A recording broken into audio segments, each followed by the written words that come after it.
আপনি কি জানেন মৃত ব্যক্তিরা কখন বুঝতে পারে যে সে মারা গেছে? প্রথমত, মৃত ব্যক্তিরা বুঝতে পারে না যে সে মারা গেছে।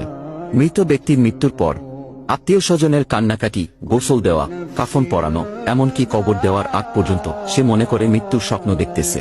এমন অবস্থায় সে চিৎকার করে সাহায্যের জন্য বা তার স্বপ্ন ভাঙানোর জন্য, কিন্তু আফসোস কেউ তার চিৎকার শুনতে পায় না। যখন সবাই তাকে দাফন করে চলে যায়, তখন মৃত ব্যক্তি একা হয়ে যায়।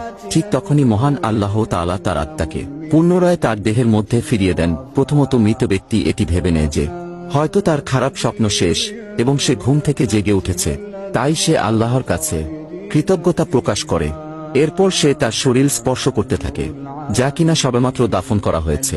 তখন সে বলতে থাকে, আমার শার্ট কোথায়, আমার প্যান্ট কোথায়, আমি সাদা কাপড়ে মোড়ানো কেন, এখানে এত অন্ধকার কেন, এখানে এত ময়লা মাটির গন্ধ কেন?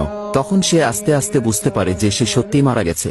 আপনি কি জানেন যখন কোনো মানুষ মারা যায় তখন তার কবরে কি ঘটে? মানুষ মারা যাওয়ার পর যখন তাকে দাফন করে সকলে চলে যায়, তখন মৃত ব্যক্তি তাদের পায়ের আওয়াজ শুনতে পায়। তখন মহান আল্লাহ তাআলা পুনরায় তার দেহের মধ্যে আত্মা ফিরিয়ে দেন। তারপর তার কবরে দুইজন ফেরেশতা এসে উপস্থিত হয়।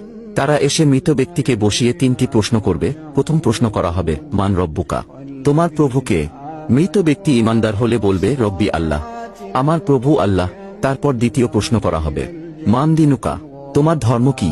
অতএব তৃতীয় প্রশ্ন করা হবে। নবীজির ছবি দেখিয়ে বলবে, মান হুয়া, এই ব্যক্তিকে। মৃত ব্যক্তি শেষ নবীর উম্মত হলে বলবে, ইনি হলেন আমাদের শেষ নবী হযরত মুহাম্মদ সাল্লাল্লাহু আলাইহি ওয়াসাল্লাম। তখন ফেরেশতারা বলবে, তুমি সফলকাম, তোমার জন্য রয়েছে চিরসুখের জান্নাত, যেখানে তুমি অনন্তকাল বসবাস করবে। যদি তুমি প্রশ্নগুলোর উত্তর না দিতে পারতে, তোমাকে আগুনের গর্তে নিক্ষেপ করা হতো, সেখানে তুমি অনন্তকাল জ্বলতে। আপনি জানেন কি মৃত্যুর 40 দিন আগে কি হয়?